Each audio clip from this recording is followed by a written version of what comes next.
देश में सनातन पर बटी सियासत के बीच मध्य प्रदेश में शिवराज सरकार ने सनातन आस्था का एक बड़ा केंद्र तैयार किया है। ओंकारेश्वर में आदि शंकराचार्य की 108 फीट की प्रतिमा का अनावरण करने के साथ अद्वैत लोक की आधारशिला रखी गई। साधु संतों की मौजूदगी में सीएम शिवराज सिंह चौहान ने आदि शंकराचार्य की प्रतिमा का अनावरण कर अद्वैत धाम का शिलान्यास किया। कार्यक्रम पूरी तरह आध्यात्मिक था, लेकिन इस मौके पर बोलते हुए मुख्यमंत्री सनातन विरोधियों पर निशाना साधने से भी नहीं चूके। उन्होंने कहा कि आदि शंकराचार्य ने देश को एकात्मता का संदेश दिया था, लेकिन आज कुछ लोग देश को बांटने में लगे हैं। कि दुनिया में जितने भी द्वंद्व है, जितने भी वाद और विवाद है, उनका समाधान अगर कहीं है तो वो अद्वैत वेदांत में ही है। लेकिन ये भारत का जो सनातन विचार है, जो मूल विचार है कि एक ही चेतना सब में है, ये मेरा है, ये तेरा है, ये सोच छोटे दिल वालों का होता है। जो विशाल हृदय के होते हैं वो तो कहते हैं सारी दुनिया ही एक परिवार है। तो हम एक दूसरे के दुश्मन कैसे हो सकते हैं, एक दूसरे से भेद कैसे कर सकते हैं? यही तो सबका साथ है और सबका विकास है। अद्वैत धाम का शिलान्यास तब हुआ है जब कुछ ही महीनों के अंदर मध्य प्रदेश में नई सरकार के लिए चुनाव है। इसे भी भाजपा के हिंदुत्व के उस एजेंडे का एक हिस्सा माना जा रहा है, जिसमें पूरे प्रदेश में धार्मिक स्थलों के निखार के लिए कॉरिडोर बनाए जा रहे हैं। महाकाल लोक आकार ले चुका है, तो सलकनपुर, दतिया, मैहर, चित्रकूट समेत दूसरे धार्मिक स्थल भी ऐसे ही संवारे जा रहे हैं। भाजपा इसे चुनाव में भुनाने की तैयारी में है, तो कांग्रेस इसे जनता के बुनियादी मुद्दों से ध्यान बांटने की कोशिश करार दे रही है।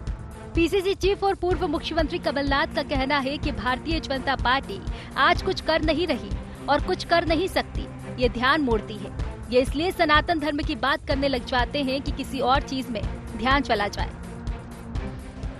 आज भारतीय जनता पार्टी कुछ कह नहीं रही, कुछ कह नहीं सकती, ध्यान मोड़ती, सनातन धर्म की बात करने लग जाए ताकि जो चर्चा है किसी और चीज में चले जाए। अब सनातन धर्म की कोई चर्चा का विषय है? वो तो वो कहे कि मैं पुरुष हूं तो मैं खड़े होकर कहूंगा पुरुष है। ये क्या नाटक है? ध्यान मोड़ने की राजनीति। पिछले लोकसभा चुनाव में क्या मुद्दा बनाया? राष्ट्रवाद, सर्जिकल स्ट्राइक। नौजवानों की बात नहीं करी, किसानों की बात नहीं करी, सबका ध्यान मोड़ दिया राष्ट्रवाद, राष्ट्रवाद।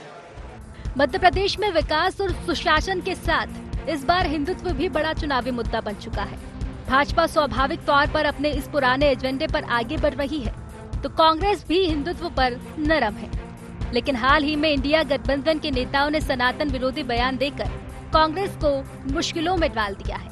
इन हालातों में ओंकारेश्वर में तैयार हो रहे सनातन के इस बड़े केंद्र से भाजपा को अपने हिंदुत्व के एजेंडे को बल मिलने की उम्मीद है, तो कांग्रेस इसे भाजपा का चुनावी एजेंडा बताने में जुटी हुई है। देखना ये होगा कि इस कोशिश में कौन कितना कामयाब होता है। Bureau report, IND 24।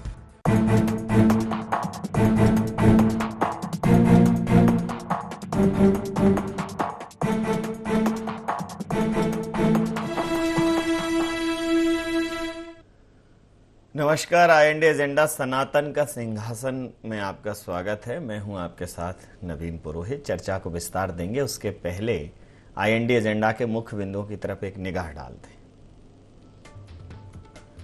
चुनावी साल में कितना बड़ा दांव है अद्वैत लोक? सनातन संस्कृति के केंद्र से भारतीय जनता पार्टी को मिलेगी क्या सियासी ताकत? क्या सहयोगी दलों के बयानों से सनातन पर घिर गई कांग्रेस? मध्य प्रदेश में 2023 के चुनावों में कितना बड़ा मुद्दा होगा सनातन? नमस्कार, इन्हीं सवालों के साथ चर्चा में आप सबका पुनः स्वागत है। मध्य प्रदेश में लगभग चुनावी बेला दरवाजे पर आ गई है। दोनों ही दल चुनावी तैयारियों में व्यस्त हैं। भारतीय जनता पार्टी ने तो 39 प्रत्याशियों की सूची भी जारी कर दी है। इस बीच में तमाम महंगाई, भ्रष्टाचार, बेरोजगारी, स्वास्थ्य, शिक्षा जैसे मुद्दों पर चर्चा हो रही है। लेकिन भारतीय संस्कृति में धर्म जो है वो एक ऐसा घटक है, एक ऐसा विषय है जो आम जनमानस के जीवन को किसी न किसी माध्यम से छूता है, चाहे फिर वो त्यौहार हो, चाहे फिर वो आस्था हो, चाहे वो उत्सव हो, चाहे वो धर्म स्थल हो। तो जो हमारी आस्था और गौरव के प्रतीक हैं, अगर उन पर कोई भी सरकार काम करती है, चाहे राम वनगमन पथ की बात हो या आदि शंकराचार्य के अद्वैत लोक की स्थापना हो, महाकाल लोक का संवर्धन हो, राम राजा लोक की स्थापना हो, पीताम्बरा लोक की बात हो, माई सलकनपुर की विशालता और भव्यता के लिए काम करने की बात हो, तो ये सब वो विषय हैं जिन पर जनता अपने आप सरकार से जुड़ जाती है। इसका भले ही कोई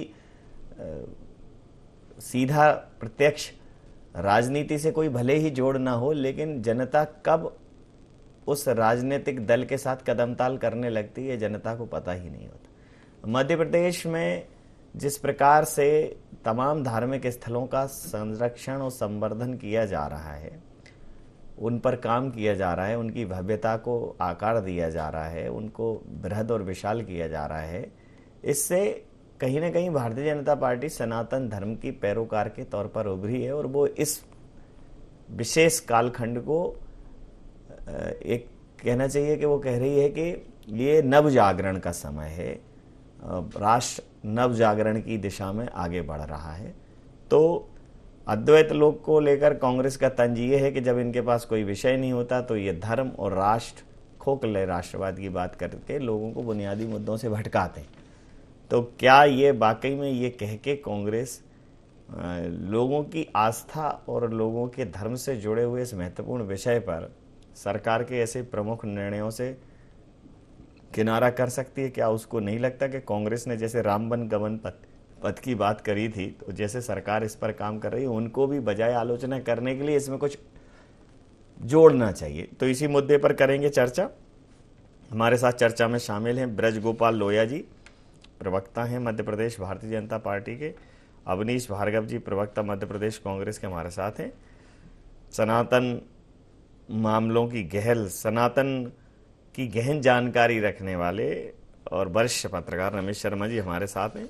इस विषय में उनकी उपस्थिति निश्चित रूप से इसको और शोभायमान करेगी। तो मैं सीधा सवाल, अवनीश जी, अगर शंकराचार्य जी की मूर्ति स्थापित होती है, कांग्रेस को ये पाखंड क्यों दिखता है?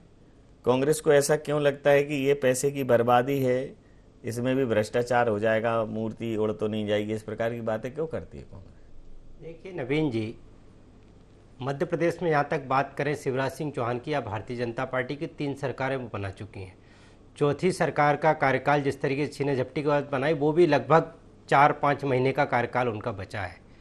चाहे महाकाल लोक की बात करें या अद्वैत लोक की बात करें या राम वनगमन पथ की बात करें, ये सब मुद्दे आज से 18 साल तक क्यों दबे रहे और क्यों मेन स्ट्रीम में नहीं आई, एक सोचने का विषय है।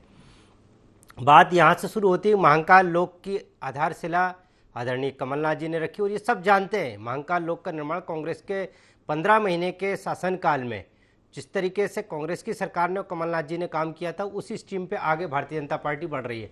क्योंकि पिछले 3 कार्यकाल हम देखें तो कहीं भी इस तरीके की बातें नहीं आई कि महाकाल लोक की बात आई, अद्वैत लोक की बात आई, राम वनगमन पथ की बात आई। छत्तीसगढ़ सरकार उसमें लगातार काम कर रही है राम वनगमन पथ पे, मध्य प्रदेश की सरकार नहीं कर रही। कांग्रेस की सरकारें चाहे राजस्थान में हो, छत्तीसगढ़ में हो, हिमाचल में हो, लगातार काम कर रही।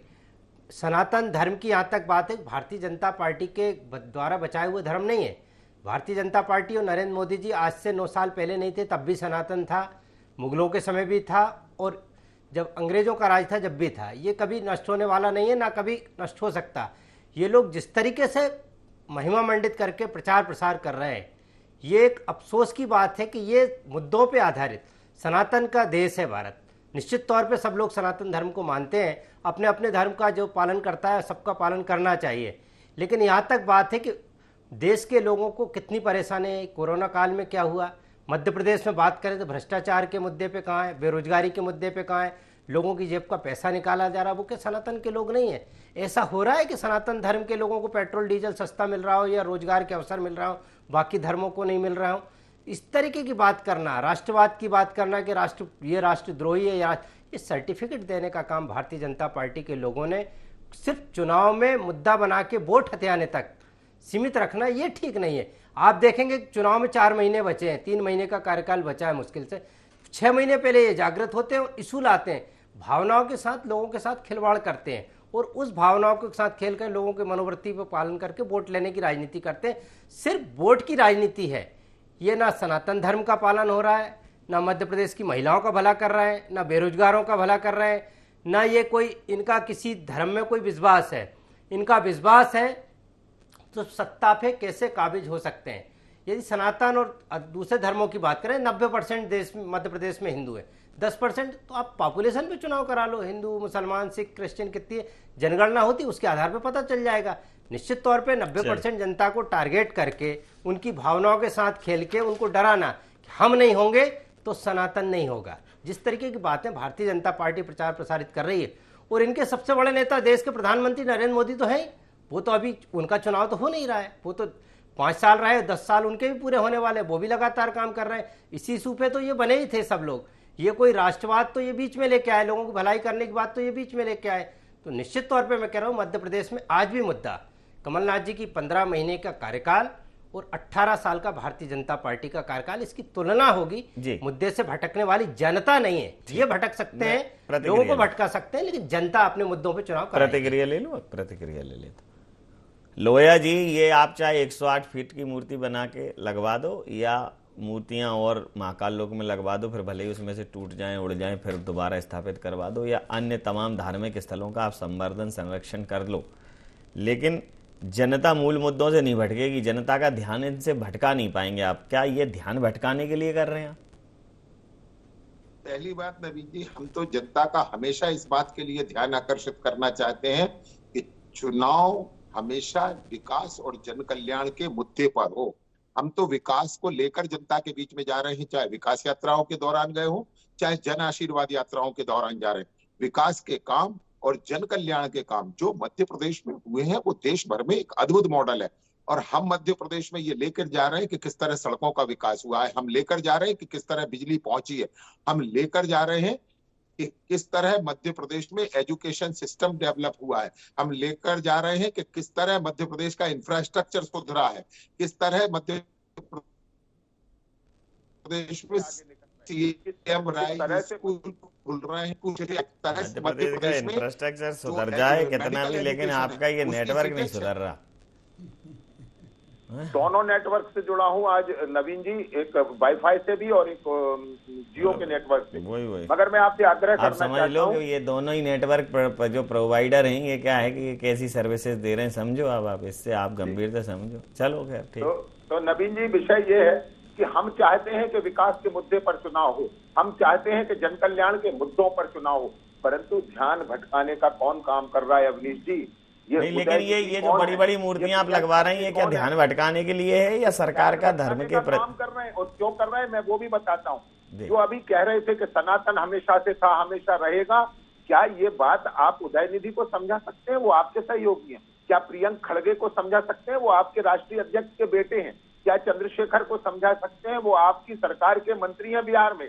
तो हमारा आग्रह ये है कि आज वहां जो बन रहा है, जो अद्वैत लोक की कल्पना हम कर रहे हैं, वो मध्य प्रदेश के विकास को भी एक नई गति देगी। आध्यात्मिक और धार्मिक सोच तो है ही, उसके साथ साथ हमारा सोच है कि जिस तरह महाकाल लोक बना और उज्जैन की अर्थव्यवस्था में आमूल परिवर्तन हुआ और 300% की ज्यादा रफ्तार से उज्जैन की अर्थव्यवस्था बढ़ रही है, और वहां जो सनातन का तो डंका बज ही रहा है, परंतु वहां रोजगार का जन्म हुआ, वहां पर जो इंफ्रास्ट्रक्चर है उसका विकास हो रहा है, वहां जो लोग निवासी थे आज वो लोग व्यवसायी हो गए हैं।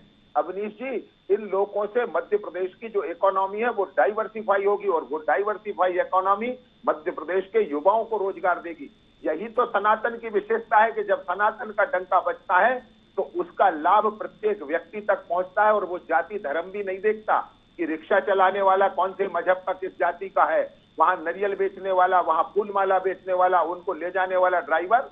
तो सनातन का डंका जब जहां बजता है तब तब वहां विकास की बयार बहती है, और मध्य प्रदेश इस राह पर चल पड़ा है। आज 14 लोग तैयार होने की स्थिति में हैं। आज जिस अद्वैत की बात माननीय मुख्यमंत्री जी ने वहां भी कहा है कि ये तेरा है, ये मेरा है, ये तो बहुत छोटे लोगों की बात है।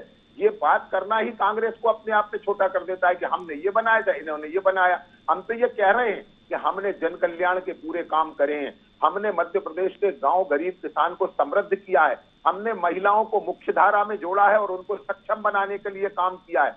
जन्म लेने वाली बेटी से लेकर वृद्धावस्था तक हर पल मध्य प्रदेश की सरकार उनके साथ खड़ी है।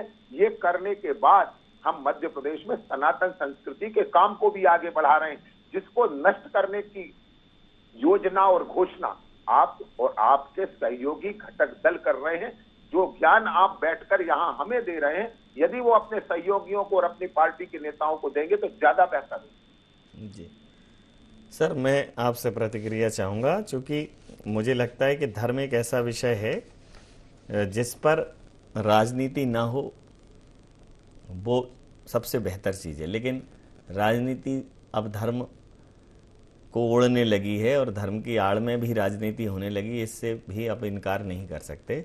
लेकिन जिस प्रकार से हमारे धार्मिक स्थलों का जीर्णोद्धार हो रहा है, उनका विकास हो रहा है, उनका पुनरुत्थान हो रहा है, उनका संवर्धन हो रहा है, वो न सिर्फ धार्मिक आस्था के केंद्र है, बल्कि एक शब्द जो चला था धार्मिक पर्यटन, में उसको धर्म को पर्यटन से मैं जोड़ता नहीं हूँ, लेकिन जो धार्मिक तीर्थाटन बढ़ेगा, जैसे उज्जैन में महाकाल लोक बनने के बाद जो श्रद्धालु आए, तो उज्जैन की अर्थव्यवस्था में, उस क्षेत्र की अर्थव्यवस्था में, खासकर हॉस्पिटैलिटी के क्षेत्र में, होटल्स, लॉज, इन सब में अभूतपूर्व परिवर्तन हुआ। तो हमारी जो अर्थव्यवस्था है, हम हमेशा से कहते रहे कि कृषि आधारित है, लेकिन कहीं ना कहीं हमने एक बहुत महत्वपूर्ण चीज़ छोड़ी, हमारी अर्थव्यवस्था धर्म आधारित भी है। अगर हमारे धार्मिक त्यौहार ना हो, तीज त्यौहार ना हो, कितनी भी बड़ी बातें कर ले कोई बड़ा सा बड़ा पेपर, कोई चाहे वो इंग्लिश का हो, हिंदी का हो, किसी भी विषय का हो, आज वो ये लिख रहा है, बड़े बड़े विज्ञापन छाप रहा है कि अब गणेश उत्सव में ये खरीदारी करिए, वो खरीदारी। ये देश त्योहारों से चलता है। छत्तीसगढ़ ने इस मर्म को बहुत अच्छे से समझा है। वहाँ के छोटे छोटे जो स्थानीय त्यौहार थे उनको सरकार ने एंडोर्स किया, उनको बढ़ावा दिया, उन पर छुट्टियाँ दी हैं स्थानीय। तो सरकारें, ये राजनीतिक दल जितनी जल्दी ये समझ जाएंगे कि ये देश खुशी इसलिए है क्योंकि यहाँ खुशी का पैरामीटर पैसा है ही नहीं, यहाँ खुशी का पैरामीटर है उसकी आध्यात्मिक चेतना और उसका सामाजिक ताना बाना, जिसमें कृषि और धर्म दोनों ही महत्वपूर्ण घटक है। कृषि पर तो फिर भी फोकस होने लगा है, धर्म को विवाद का विषय बना दिया। जबकि ये बिल्कुल आपने बिल्कुल सही कही, धर्म और आस्था हमेशा राजनीति से ऊपर उठ करके माने जाने चाहिए, और विशेषकर सनातन धर्म और सनातन परंपरा तो इतनी विशाल है कि इसका लाभ सबको मिलता है। इसका अगर छोटा सा उदाहरण मैं आपको दूं, बिल्कुल छोटा सा, जैसे महाकाल का परिवर्तन जो होना शुरू हुआ उज्जैन का, वो 2014 में अतिरिक्त बजट आवंटित हुआ था 2016 के कुंभ के लिए, वहाँ से उसमें परिवर्तन आना शुरू हुआ। आप अगर देखेंगे कि महाकाल बाबा के आसपास 13 बड़े होटल किन लोगों के हैं ये देख लीजिए, वो उनका धर्म से भी कोई संबंध नहीं। तो सनातन धर्म सबको लेकर के चलता है।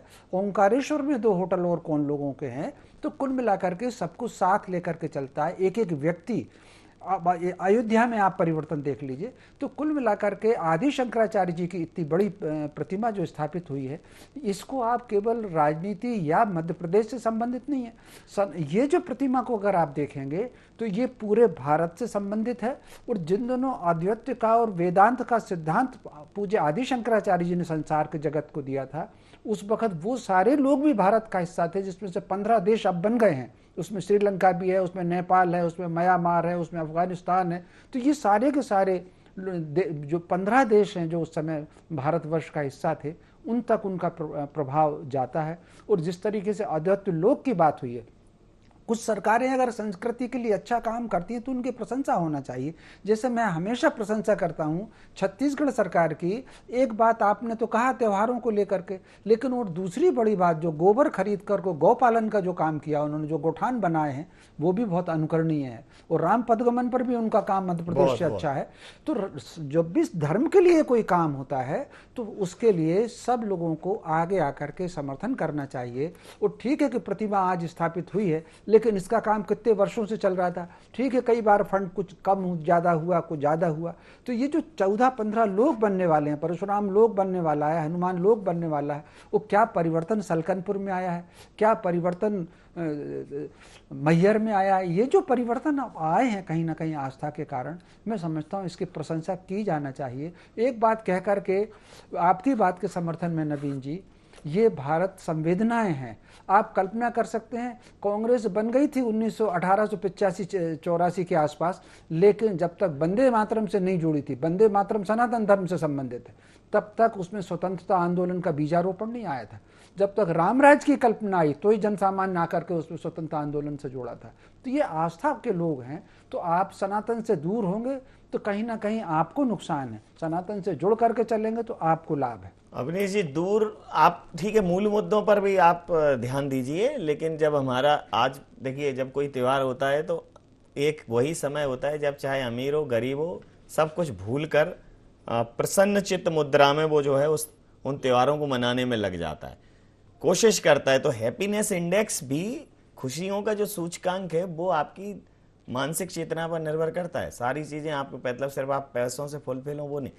तो हमारी व्यवस्था में धर्म बहुत बड़ा जो है एक विषय है, और सनातन इस धर्म की जो हमारे सनातन संस्कृति को ये देश उसका संवाहक है।